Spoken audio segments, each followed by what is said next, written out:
Hi, my name's Anita Daher. I'm a Canadian children's book author. A moment ago, I had a plan to dress up as a teenager and pretend I was a teenager, and I was going to introduce my new novel, but it was a really bad impression, so I won't insult you with that. Instead, I'll just let you know this is my new novel. You Don't Have to Die in the End. It's just released. The launch party was canceled, but it is now available in bookstores everywhere, so you can order it and have something to keep you company while you're at home, self-isolating. Still finding entertainment in lots of new and innovative ways. There's lots of things going on in the world. To celebrate the launch of the book, I thought I would read the first chapter. Just to let you know, there are swears in this novel, but I will not read them on air. I will make an appropriate substitution. Chapter 1. When I drank, memories flattened and smoothed into river stones, skipped to surface shiny as a spoon. TV ads that said it was like looking through a drinking glass were meant to scare you straight, keep you from driving. But I wasn't the one at the wheel. If I were, I wouldn't be following some drunk on the street. Luda pounded my shoulder. Earth to Eugenia, they said. You gotta watch. Tell me if anyone's coming. I could see well enough, but my mouth hurt, and I didn't feel like answering. When we stopped by the tracks to share a Mickey of Jager, they smacked at my shoulder but missed and hit my jaw, called me a wuss because I wouldn't keep drinking. A punch didn't mean nothing, it was just how they communicated. Luda taught me to punch first and ask questions later. Not a bad policy in this town. Fort St. Luke was not for the delicate. It was also not for the stupid. We'd been bored and looking for trouble when this cowboy stumbled out of the round-up roadhouse on Main. Luda said we'd follow just for grins, freak him out a little. With man-high ridges on either side, the guy had nowhere to go but forward. So much snow. Not unusual for December in this back-assed northern town, but there were days you wished you were anywhere else but here. Mountains to the west, dry lands to the east. This was supposed to be a ranching sweet spot. Felt like being stuck. When you couldn't go anywhere, you looked for a diversion. Luda slowed the Nova, centered it on the snow-covered streets. Points if I knock 'em off the road. You kiddin'? Yeah, but the look they gave me, I wasn't so sure. Forget 'em, Luda. You gotta stop now. I don't gotta do nothing. True. They didn't even care if they banged up their car. I pulled out the Jaeger and drank a whole lot more.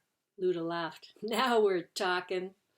When their grandfather sold them his '74 Nova for cheap, it was in pretty good shape. Not cherry, but okay. A nice gesture, as Luda had just passed their driver's test. Luda took the car, but told me in private it was too little, too late.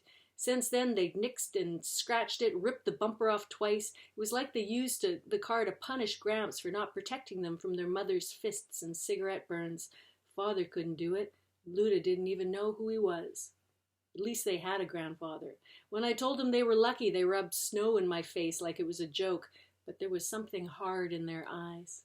For Luda, wheels meant freedom. So they said sayonara to their mom and got 2 black eyes for their trouble. The Ministry of Children and Family put them up in a hotel for a while, then their own apartment. Luda didn't bother going back to school. They figured they'd get along fine without it. Luda was all for being in the moment, which suited me fine. The future was overrated and the past was just plain done. Period. My father taught me that lesson when he killed himself. I suppose Ma did too when she took off. Some people have no stick. Luda? They stick. We've been best friends since grade 7 when Jonathan Wilter backed me into a corner and pulled out his penis. Luda came up behind and swung a baseball bat up between his legs. He stayed away after that, moved at spring break, and we never did hear where. No point dwelling on what you can't change. All you could really hope for was a bit of fun from time to time. Jaeger was good for that. So was beer, pot, or whatever else we could get our hands on, except meth. That was where we drew the line. Too much crazy with that shit, and you couldn't never come back.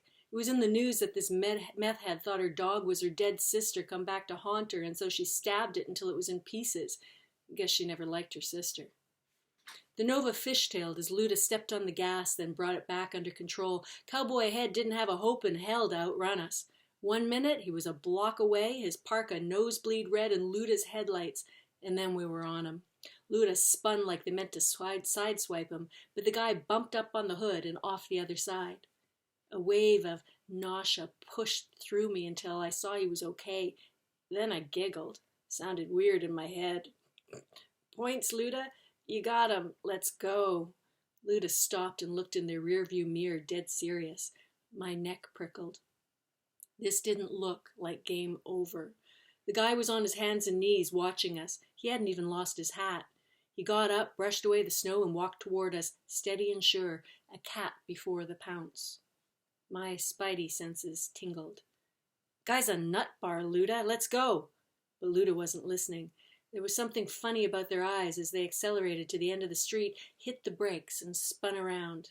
My stomach jumped, and I searched for words to stop this. If this guy ended up dead, apart from being just plain awful, the cops would find us, no question. The Nova wasn't exactly subtle, and we were known. Luda had one foot on the brake, the other on the gas, revving. Cowboy picked himself up off the road and stood dead center, facing us like the knockdown hadn't bothered him at all. Luda revved again. The space around my head spun, and I put my hand on the dash to steady. I was beginning to feel as green as that bottle of Jaeger. Luda didn't notice, or didn't care. Tires spun as they stepped on the gas, smacked the rear of the car against the snowbank. They swore, lined up to run the guy down. I swallowed the rising sick in the back of my throat, checked my panic, reminded myself that Luda was no psycho. They'd take it right to the edge, but not over. Luda revved one more time. Then they let go of the brake. At the last second, the cowboy leapt onto a snow ridge like some damn mountain goat.